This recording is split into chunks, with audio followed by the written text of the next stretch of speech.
یہ کچھ سال پہلے کی بات ہے۔ ایک دکان پر تازہ جلیبی بن رہی تھی۔ وہ خریدی تو اخبار کا ساتھ اننے والا ٹکڑا پوری زندگی تبدیل کر گیا۔ پڑھنے کا شروع سے شوق تھا ہوا کچھ یوں کہ وہ اس ٹکڑے پر ایک کالم چھپا ہوا تھا۔ کالم نگار کا نام اب یاد نہیں ہے، لیکن اس نے جو لکھا تھا وہ سب یاد ہے، حرف بے حرف تو نہیں، لیکن یاد ہے۔ اب بھی پڑھیں۔ اس نے لکھا کہ میں کل اپنے ایک کاروباری دوست کے پاس دفتر گیا، چائے پی گپ شپ لگاتے ہوئے گھر جانے کا وقت ہو گیا۔ جب دفتر سے باہر نکل رہے تھے تو کلرک نے اکر ایک شکایت لگائی کہ جناب فلاں چپڑاسی سست ہے، کام نہیں کرتا۔ ڈرائیور نے بھی اس کی ہاں میں ہاں ملائی۔ میرے اس دوست نے کہا اگر کام نہیں کرتا تو کس لیے رکھا ہوا ہے، فارغ کرو اسے۔ میں نے فورا مداخلت کی اور کہا کیا یہ بہتر نہیں ہوگا کہ ایک دفعہ اس سے بات کر لو، کیا پتا اس کے کچھ مسائل ہوں۔ پھر میں نے اپنے دوست کو ایک شیخ صاحب کا واقعہ سنایا۔ شیخ صاحب لاہور میں ایک معمولی سے دفتر میں ملازم تھے۔ دن کچھ ایسے پھرے کہ اسی دفتر کے صاحب کو پسند ہو گئے اور یوں ان کی فیملی میں ہی شیخ صاحب کی شادی ہو گئی۔ قدرت شیخ صاحب پر مہربان تھی۔ دن رات اور رات دن میں بدلتے گئے اور شیخ صاحب ایک دکان سے ایک مارکیٹ اور پھر ایک فیکٹری سے 2 4 اور پھر نہ جانے کتنی فیکٹریوں کے مالک بنتے گئے۔ دھن برستا گیا، 2 بچے ہو گئے۔ شیخ صاحب نے کرائے والے کمرے سے ایک اپارٹمنٹ اور پھر لاہور کے انتہائی پوش علاقے میں 2 کنال کی ایک کوٹھی خرید لی۔ مالی کی ضرورت پیش آئی تو چکوال سے آئے ہوئے سلطان کو فیکٹری سے نکال کر 1500 روپے ماہوار پر اپنی کوٹھی پر ملازم رکھ لیا۔ سلطان ایک انتہائی شریف اور اپنے کام سے کام رکھنے والا انسان تھا۔ نہ کسی سے کوئی جھگڑا، نہ کوئی عداوت، نہ کبھی کوئی شکایت۔ ایک بار شیخ صاحب دن کے 10 بجے کسی کام سے گھر واپس آئے تو گاڑی دروازے پر ہی کھڑی کر دی کہ ابھی واپس دفتر جانا تھا۔ دروازے سے گھر کے داخلی دروازے کے درمیان اللہ جانے کیا ہوا تھا کہ پودوں کو پانی دیتے سلطان کے ہاتھ سے پائپ پھسلا اور شیخ صاحب کے کپڑوں پر پوری ایک تیز پھوار جا پڑی۔ شیخ صاحب بھیگ گئے۔ سلطان پاؤں میں گر گیا، گڑگڑا کر معافی مانگنے لگا کہ صاحب غلطی ہو گئی، لیکن شیخ صاحب کا دماغ آسمان پر تھا۔ غصے میں نہ او دیکھا نہ تاؤ، وہیں کھڑے کھڑے سلطان کو نوکری سے نکال دیا۔ کہا شام سے پہلے اس گھر سے نکل جاؤ۔ سلطان بیچارہ سامان کی پوٹلی باندھ کر گھر سے نکل کر دروازے کے پاس ہی بیٹھ گیا کہ شاید صاحب کا غصہ شام تک ٹھنڈا ہو جائے تو واپس بلا لیں۔ شام کو شیخ صاحب واپس آئے، دیکھا سلطان ابھی تک بیٹھا ہوا تھا۔ گارڈ کو کہا اسے دھکے دے کر نکال دو، یہ یہاں نظر نہ آئے۔ صبح ہوئی تو سلطان جا چکا تھا، رب جانے کہاں گیا تھا۔ وقت گزرتا گیا، شیخ صاحب کے تیزی سے ترقی پاتے کاروبار اور فیکٹریوں میں ایک ٹھہراؤ سرنے لگا۔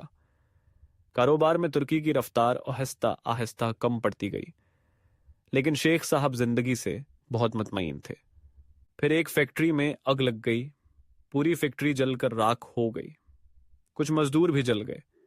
شیخ صاحب کو بیٹھے بٹھائے کروڑوں کا جھٹکا لگ گیا۔ کاروبار میں نقصان ہونا شروع ہوا تو شیخ صاحب کے ماتھے پر بل پڑنا شروع ہو گئے۔ بڑا بیٹا یونیورسٹی کا اسٹوڈنٹ تھا، دوستوں کے ساتھ سیر پر مری گیا۔ واپسی پر حادثہ ہوا تو وہ جوان جہان دنیا سے رخصت ہو گیا۔ شیخ صاحب کی کمر ٹوٹ گئی، نقصان پر نقصان ہوتے گئے۔ 2 کنال کی کوٹھی بیچ کر 10 مرلے کے عوامی طرز کے محلے میں آ گئے۔ جب عقل سے کچھ پلے نہ پڑا تو پیروں فقیروں کے ہاں چلے گئے کہ شاید کوئی دا ہاتھ لگ جائے اور بگڑی ہوئی زندگی پھر سے سنور جائے۔ باغی ماندہ کاروبار بیچ کر اور کچھ دیگر پراپرٹی کو رہن رکھ کر بنک سے قرضہ لیا اور چھوٹے بیٹے کو ایک نیا کاروبار کر کے دیا۔ اس کے پارٹنر دوست نے دغا کیا اور سارا پیسہ ڈوب گیا۔ شیخ صاحب 60 سال کی عمر میں چارپائی سے لگ گئے۔ ایک دن ایک پرانا جاننے والا ملنے ایا، حالات دیکھے تو بہت افسوس کیا۔ کہا شیخ صاحب ایک بزرگ لاہور آئے ہوئے ہیں، بہت بڑے اللہ والے ہیں، اگر ان کے پاس سے دعا کروا لیں تو اللہ کرم کرے گا۔ شیخ صاحب پورا تیار ہو گئے، ان کے پاس پہنچے، ملاقات کی، مسئلہ بیان کیا۔ انہوں نے آنکھیں بند کیں، کچھ دیر مراقبے کی کیفیت میں رہے، پھر آنکھیں کھولیں، شیخ کو دیکھا اور کہا، تم نے سلطان کو کیوں نکالا تھا؟ شیخ کے سر کے اوپر گویا ایک قیامت ٹوٹ پڑی، آنکھوں سے انصوم کی ایک نہ تھمنے والی لڑی جاری ہو گئی۔ شیخ بزرگ کے پاؤں میں گر گیا، معافیا مانگنے لگا۔ بزرگ نے اسے کہا، میری بات سنو، پروردگار رازق ہے، وہ رزق ضرور دے گا، لیکن اس کا وسیلہ انسانوں کو ہی بنائے گا، اور اوپر سے نیچے اتے پانی کی تقسیم جس طرح نہر و نالوں کی طرح ہوتی ہے، رزق کی تقسیم اسی طرح ہے۔ پروردگار کے نزدیک ہم میں سے ہر ایک شخص وسیلہ ہے کسی اور کے رزق کا۔ اگر اب وسیلہ بننے سے انکار کرو گے تو تمہارے حصے کا وہ رزق جو اس وسیلے سے تمہیں بطور معاوضہ مل رہا تھا ختم ہو جائے گا۔ تمہیں لاکھوں کروڑوں سلطان کو 1500 روپے دینے کے لیے ملتے تھے، تم نے وہ روک لیے، اوپر والے نے تمہارا معاوضہ ختم کر دیا۔ اب جاؤ اور سلطان کو ڈھونڈو، اگر وہ مان جائے معاف کر دے تو تمہارے دن پھر جائیں گے۔ شیخ کی دنیا لٹ گئی، وہ سر پیٹتا گھر آیا، پرانے کاغذات ڈھونڈتا رہا کہ شاید کہیں سلطان کا کوئی پتہ، کوئی شناختی کارڈ، کوئی اور معلومات مل سکیں۔ کچھ بھی نہ ملا تو شیخ دیوانہ وار سلطان کو ڈھونڈنے چکوال جانے والی بس میں بیٹھ کر چکوال چلا گیا، مگر سلطان نہ ملا۔ چھوٹا بیٹا ڈھونڈتا چکوال اڈے پر پہ پہنچائے اور باپ کو واپس لاہور لے آیا، لیکن شیخ کا دل کا سکون ختم ہو گیا تھا۔ کچھ دن بعد شیخ پھر گھر سے غائب ہوا تو بیٹے کو معلوم تھا کہ کہاں ملے گا۔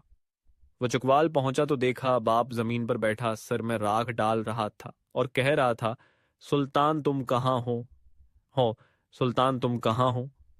بیٹا خود روتا ہوا باپ کو واپس لے آیا۔ چند دن کے بعد شیخ کا انتقال ہو گیا۔ کالم نگار نے لکھا، میں نے اپنے دوست کو یہ پوری کہانی سنائی اور اسے کہا، چپڑاسی کو نہ نکالو، اس کا رزق تمہارے رزق سے جڑا ہے، اسے تو رب کہیں اور سے بھی دے دے گا کہ اس کے پاس وسیلہ بنانے کے لیے کسی چیز کی کوئی کمی نہیں، لیکن کہیں ایسا نہ ہو کہ تم اس معاوضے والی نعمت سے محروم ہو جاؤ۔ مجھے یہ واقعہ پڑھے ہوئے کافی سال گزر گئے ہیں، اب یقین کریں اس تحریر نے میری زندگی بدل دی۔ میں مالی معاملات میں بہت زیادہ محتاط رہتا ہوں۔ اگر کسی کے پاس کچھ پیسے ادھار کی صورت میں رہ گئے تو نہیں مانگے کہ کہیں اوپر والے سے ملنے والا معاوضہ کم نہ ہو جائے۔ کوشش ہوتی ہے کہ میری وجہ سے لوگوں کا رزق لگا رہے۔ گھر میں کام والی رکھی تو مشکل حالات میں بھی انکار نہیں کیا کہ اس کا رزق لگا رہے۔ اپنے پاس کام کرنے والے کسی لڑکے کو کبھی نہیں نکالا کہ میری وجہ سے کسی کے گھر میں پریشانی نہ ہو کسی کے رزق کا وسیلہ ختم نہ ہو جائے۔ میں نے ہمیشہ نیک نیتی سے وسیلہ بننے کی کوششیں بھی کیں، میں کبھی تنگ دست نہیں ہوا۔ اللہ نے ہمیشہ مجھے نوازا، ایک سے بڑھ کر ایک وسیلہ ملتا گیا اور میں آگے بڑھتا رہا۔ آپ بھی ارادہ کریں کہ کبھی آپ کی وجہ سے کسی کا رزق بند نہیں ہوگا، آپ وسیلہ بنتے رہیں، اللہ پاک آپ کے لیے وسیلے بناتا رہے گا انشاءاللہ۔